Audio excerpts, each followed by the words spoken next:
been 3 months, 3 months since I broke this pinky, and now it doesn't stay right. But I've been a few days back, and I want to kind of bring you guys along my journey back into the game. I've noticed I'm kind of afraid of a lot of things, especially hitting the ground, in the goal where I broke my finger. But nevertheless, the show must go on. The game still keeps on going. The ball keeps on rolling. So we gotta catch back up. If you see, this is my pinky compared to my other pinky. It looks a little dumb, but whatever.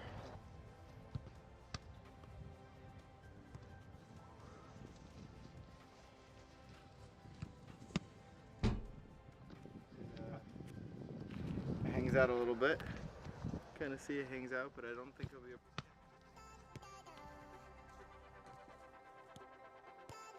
So I just wanted to go over what I'm focusing on in these first days back in the net. First and most important is getting in goal and starting to build up a sweat, just doing the simple things that are tiring and it feels super slow, like stepping over and through cones without looking down, or just working on diving technique and shape. Especially in day one, I'm just looking to get out there, get some holds down, and begin to get an idea of what needs emergency work. Sidebar, my fitness is a total emergency. So it really isn't rocket science when it comes to getting back into the swing of things. And that old idiom, get back on the horse, begins to make sense. Yes. The only thing you can really do is to start up again.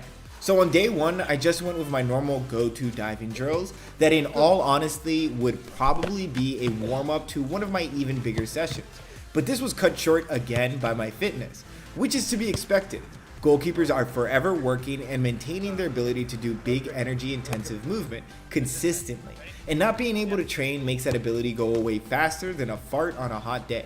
And just quickly, if you're in the same boat as me and trying to come back from a long break or injury, you're welcome to copy the drills along and you can actually do them with me. Remember to start from the ground up and to work on both sides. Always work on both sides.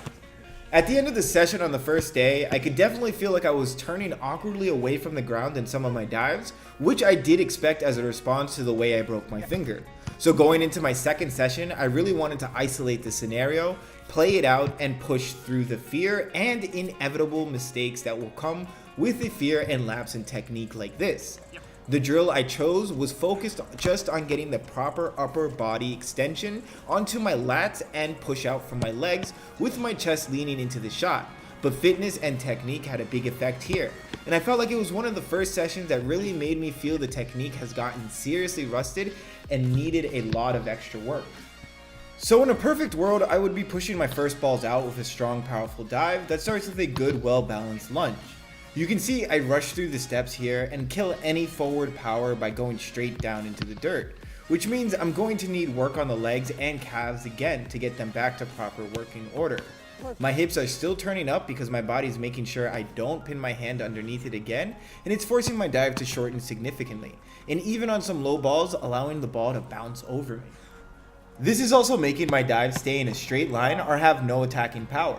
Because of this, I have less power to dominate the ball and end up parrying or just bobbling the ball that would otherwise be held with a proper attacking dive.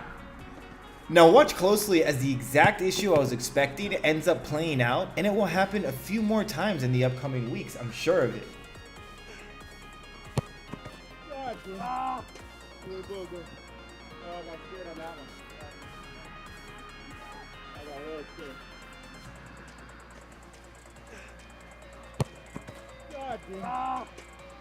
This is one of those moments that I sit back and I take a breather. I knew it was going to happen sooner or later, and it's over.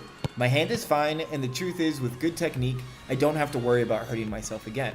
I take a big breath, and I start again, this time with a new purpose and a new standard to beat.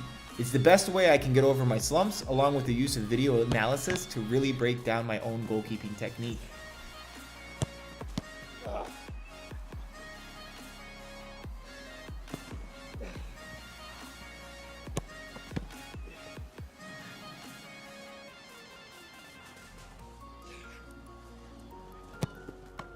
Yes, I'm done.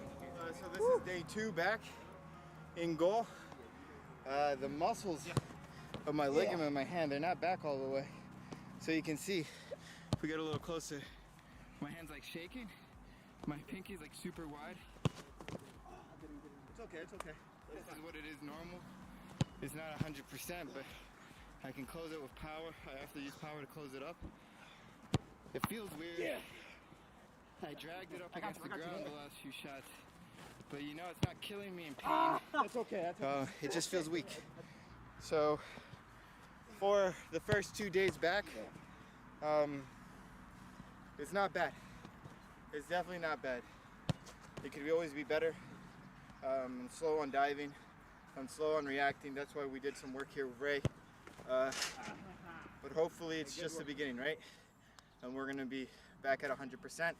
Right now I feel like I'm at 20. And now our third day is a little more serious. We are in the mouth of goal and broke it down to the simple triangles that rule our goalkeeping lives.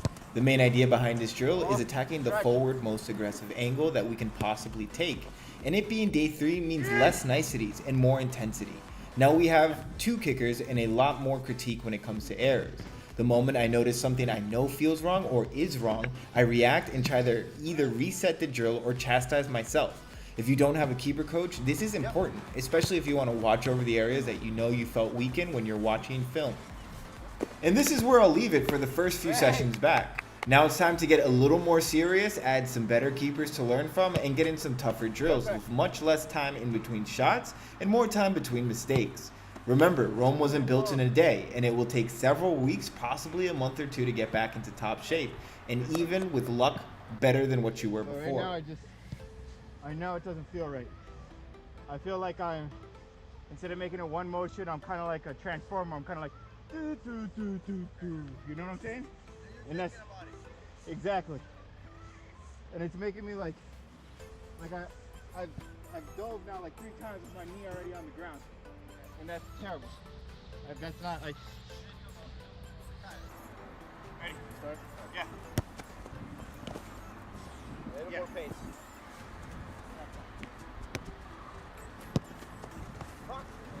Back. Yeah. I was stepping one thing up now, and again. Yes.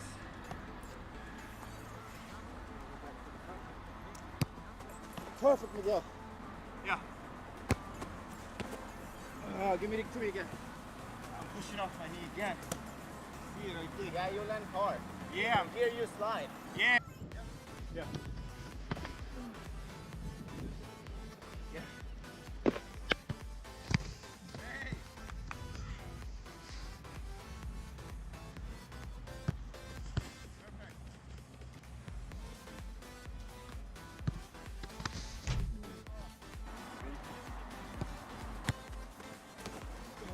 Good. Yeah.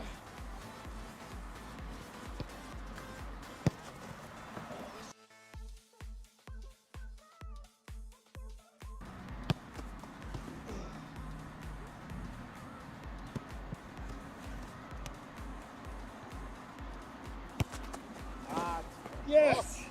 That was beautiful. That's fine.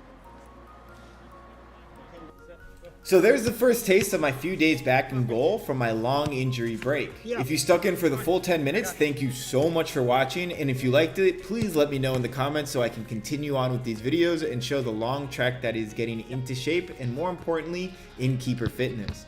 Don't forget to smash that like and subscribe button if you haven't already. Thank you guys again, and I'll see you all very soon.